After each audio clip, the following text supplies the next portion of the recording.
আমার সামনে যদি কেউ গুন্ডাগর্দি করতে আসে, মা মানে ভগবানের কসম বলছি, সে যত বড় পালন হোক আর যত বড় বাপের বেটা হোক, সে আমাকে আঘাত করলে তার মুন্ডু আলাদা করে ফেলবে।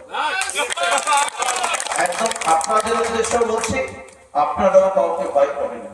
ভারতীয় জনতা পার্টির সৈনিক আপনারা, সে যত বড় গুন্ডা হোক, বদমাইশ হোক, দাদা হোক, অন্যায় করবেন না, অন্যায়কে প্রশ্রয় দেবেন না। একদম পরিষ্কার। মার কেউ খাবেন না, কেউ আপনাকে মারতে আসলে মার দিয়ে যাবেন।